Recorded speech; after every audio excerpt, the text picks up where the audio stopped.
I'm recording, and I'm gonna clap. It's a sick audio. It's a little difficult. I think it looks better. Okay. Years ago, what was the life you saw yourself living? In high school, where did you see yourself in college? In college, where did you see yourself after? Whether it was working or more college, I find I must continually remind myself of something so simple and so important, but something I keep seeming to forget about. Past me would be ecstatic to live the life I live today.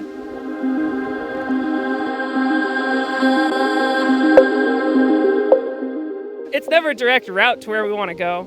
We fall flat on our face a lot, but we must never give up or give in. We're the main character of our lives, and the main character never throws in the towel and says, yeah, nah, it's over, I'm done. Main characters don't do that. The main character finds their passion, gets help along the way, and forges ahead. Maybe rides off into the sunset one day if that's the type of movie you're inclined to watch. Our past selves would be happy knowing who we are today. I'm sure it's not exactly how they envisioned it, since it so rarely is, but today is where we wanted to be yesterday, for better or for worse. Our choices shape who we are without us even trying. Yesterday, last week, or last year, we've all made choices that have gotten us to where we stand today. And yet, we carry that past self with us too. Okay, I'm gonna pause.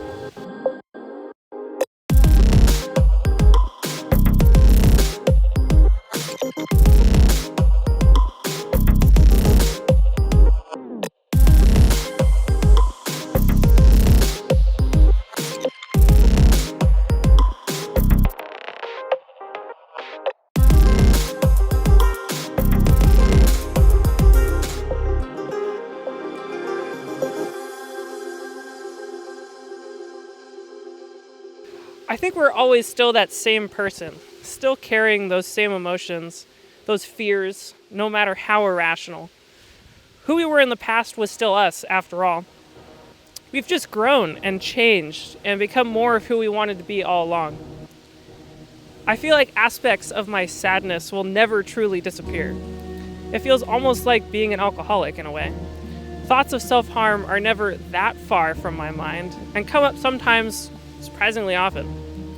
I've learned to work with them and see them coming, and I can adjust my behaviors accordingly. I've learned the things that help those sort of feelings, and I've grown better at speaking up, not only to others, but also more importantly to myself. Recognizing those feelings inside and not chastising myself for them. So then I can talk with friends and therapists and otherwise become better at understanding myself to see where the feelings are coming from. That sadness, though, it can feel like a lot sometimes. Some days it's all I can do to get out of bed and make it to the couch to binge watch Netflix. Life isn't full of the good stuff. It never is, and it never should be. And when things go wrong, which it inevitably does, I like to throw myself a pity party and feel sorry for myself. Those are the angry days with self-hatred and bad thoughts. The sort of day you drive home and you play music too loud and you swing by 7-Eleven and you grab yourself some ice cream and your favorite candy. Those are the days that you're self-pitying and it's fun, you know, like you got to give yourself that time.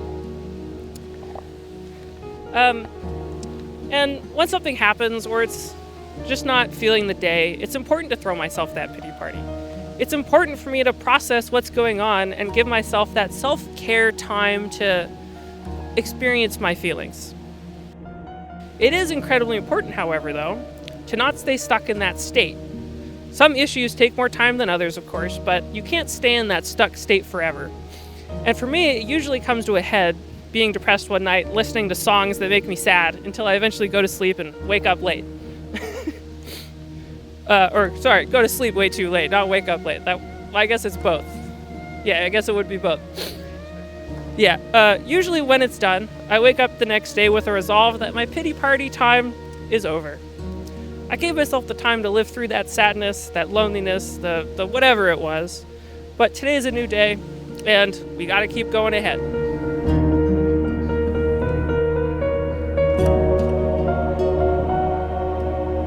Regardless of how yesterday went, I am in control of my choices of this new day, and choose to spend the time I have on this planet to do things that bring me joy. Watching the snow fall while I do dishes, shoveling the driveway because of the recent snowfall, going on a hike with a friend. Each day can be full of joyous moments if I look for them.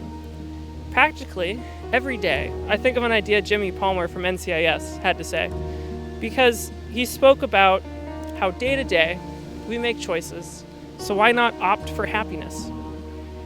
After 27 years, I know quite a few things I can spend my time on, doing, or people I can be with that bring me joy and comfort.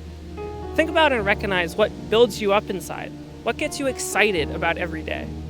Think about what lights your brain on fire with the want to talk about, make, share, or just do something with. We all have our passions in the world. Everyone has their thing. So I ask two things. What is your thing? And how will you wake up tomorrow opting for happiness?